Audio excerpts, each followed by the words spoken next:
Hey, what's up, guys? It's my review of the latest chapter of One Piece, and like, this is the year of Sanji, but this is really playing out like an episode of Everybody Hates Chris. Everybody Hates Sanji. That's about to be the name of this video.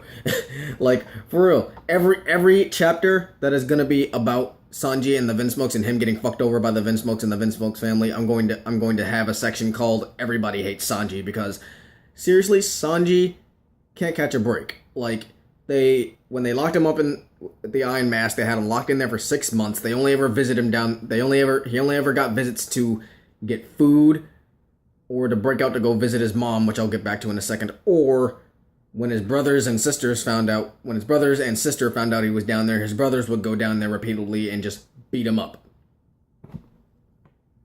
So then we get the revelation that Sanji, as I said before in one of my other videos, loves to cook and got his good-hearted nature from his mom, who we find out. We don't find out her name in this chapter, but we get a face to her. And I said before in another reaction and review that I did that Reiju, that the four brothers, Ichiji, Niji, Sanji, and Yonji are all clones of Judge. Or they're all biological, they're all the biological children of Judge, but in a way, Reiju is maybe more like a clone of her mom or whatever. Maybe they're all the biological children and they just all got genetically modified and that's that. But I'm still thinking that there's still more to the whole cloning thing.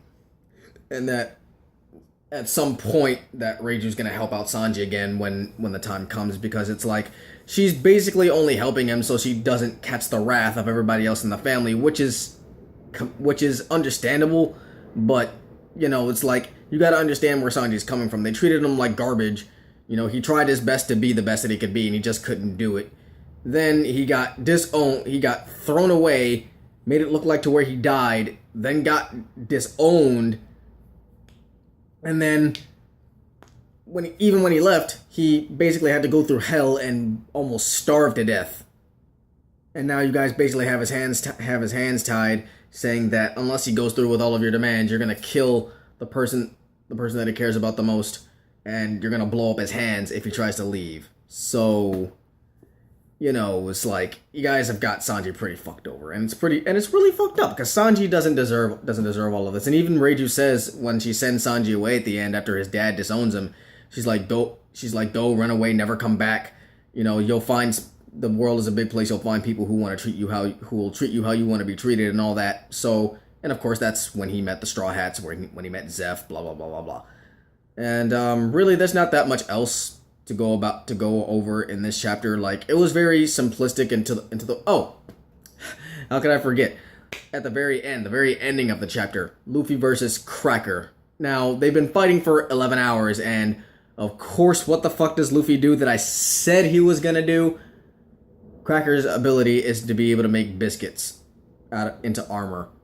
Luffy loves to eat. He's a fucking glutton. So, naturally, he's just gonna eat his way through all of Cracker's clones and then just go gear forth and Kong gun the shit out of Cracker and then KO Cracker.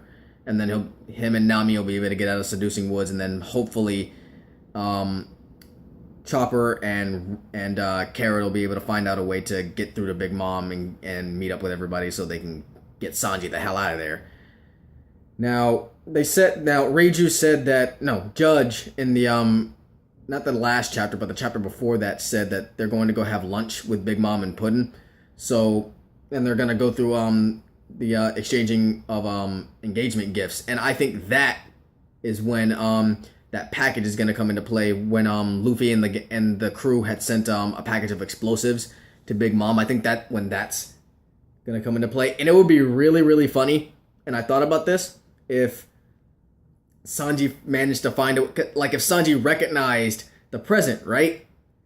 And he said, and he was like, "Oh, this present isn't from Luffy. It's from my brothers or whatever, and it's a present directly for you, Big Mom. This, that, blah, blah, blah." And then she opens it, it explodes in her face.